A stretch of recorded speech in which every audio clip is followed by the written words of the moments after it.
This pertains to public sector productivity. Yes. Excellent. Andrew Heap. I'm with MWPR, Public Relations and Communications. It should be the purpose of any government to make the Tasmanian economy both financially viable and sustainable. To do that, we really need to attract development, both externally and internally. Is our state parliament too small to handle external investment? And is our local government too big for internal investment? And what will your party do to look at development in this state? Thank you. Thanks, Andrew. Will Hodgman first. Well, we've said that we believe that we do need to have an honest, open debate about the functions and functioning of our democratic institutions, both state, local and indeed federal level, and we should be not afraid to have that debate. I believe, and my party believes, the size of the state parliament is too small, it's dysfunctional, it's not leading to good democratic outcomes, it's not leading to this sort of democratic debate that can allow the Tasmanian community to become more engaged in their democratic processes. Our committee systems have become dysfunctional in that they're under-resourced and stretched. We've seen the best example of the size of our parliament, not just in an opposition that's of only 7 or now 8 members, but in a government that has become totally and utterly dysfunctional, barely resembles that which was elected just a few years ago, and with a few ministers resigning in disgrace, scandals and so on, all of a sudden decision-making becomes not the priority. Will, I'll stop you there. Thank you very much. Nick McKim. Thanks, Andrew. Great question. I'll get to local government unlike Will, but in relation to the state parliament, clearly it's a broken institution. It's not delivering good access for the community, including the business sector, to ministers and MPs. It is decreasing the quality of decisions that are made by executive government. As Will said, the committee system is broken and just doesn't work. The Tasmanian people were sold a pup. They were told they'd save money if they voted to reduce the number of MPs, and all we got was a massive explosion in the number of highly paid, many of them higher paid than me, but very unaccountable ministerial advisors. Look, local government is an issue for the future, but we must address it. I don't think it's good enough just to put a load of money on the table and see which governments amalgamate, because that takes the strategy out of any amalgamations. Now, we're not talking in the Greens about forced amalgamations, but we are talking about a strategy that encourages good amalgamations. David Bartlett. I believe we have too many local government municipalities in Tasmania, but our policy is for no forced amalgamations. Now, when I said this last year or 2 years ago about schools, I was howled down by these two. Too many schools, but we won't force amalgamations. Through a carrot approach, establishment of a schools futures fund, we have achieved rationalisation of 18 schools by the 1st of January 2011. I am convinced that providing carrot as opposed to stick, we can get more efficiencies, some amalgamations and a good strategic purpose for local government.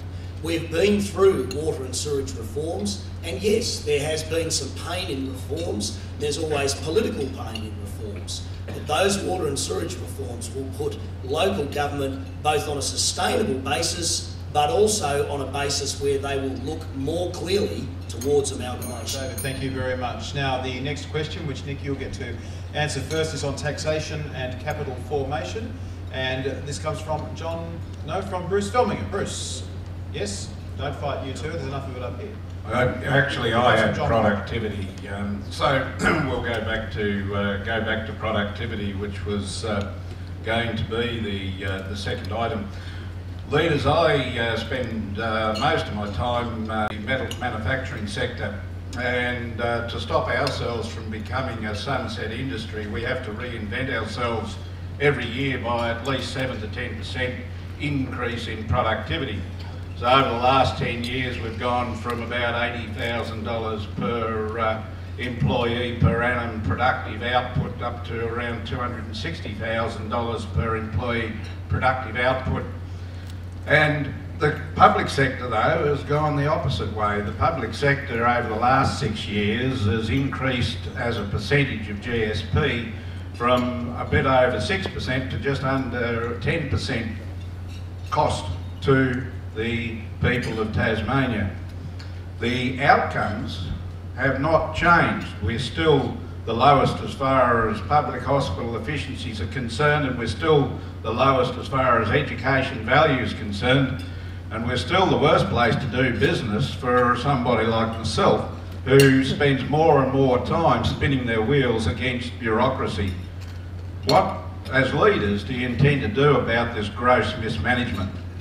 Nick McKim, first of all. Thank you, John. Thanks for your question. Look, I just wanted to address your introduction first, if I might, which is about the need to continually reinvent yourself in terms of metals manufacturing. I'll give you the example of Germany, which is a global leader in solar and distributed renewable energy generation.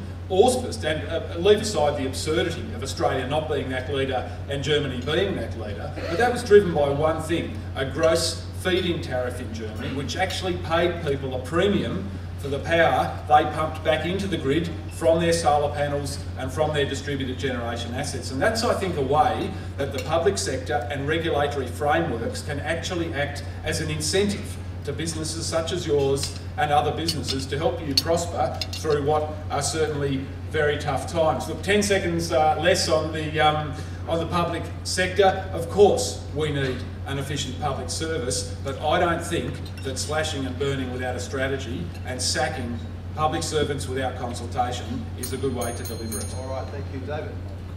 Thank you for the question. I believe there are 4 areas where government can assist business in improving productivity. They are in infrastructures and reduction of infrastructure costs, but in the key infrastructures that drive investment and therefore demand in the economy.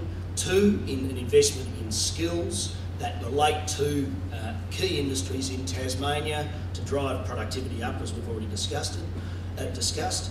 Support, and I mean financial support for innovation in Tasmanian industry is important. And fourthly, financial support for capital investment in technology and within business technology that can lead to greater efficiencies. On the public sector, I say this.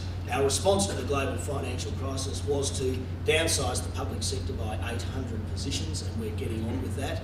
But I do not accept your bland assertion that there have not been better outcomes. There have been better outcomes in education. There have been better outcomes in law and order, and better outcomes in health. Thank you very much. All right. Now, Bruce Felmingham, are you going to take us through taxation?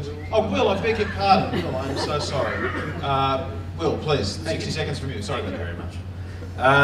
Now, in terms of providing a better environment for business, the Liberal Party and the party I lead into government will be the party that is all about making Tasmania the most competitive place to do business in.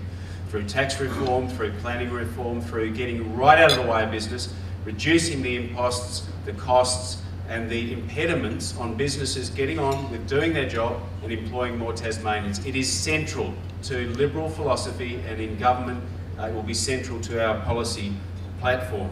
In terms of the state and size of the public sector, as I say, with the greatest respect to all those who work hard and deliver good outcomes in our state service, now's the time to be having a debate about the size of it.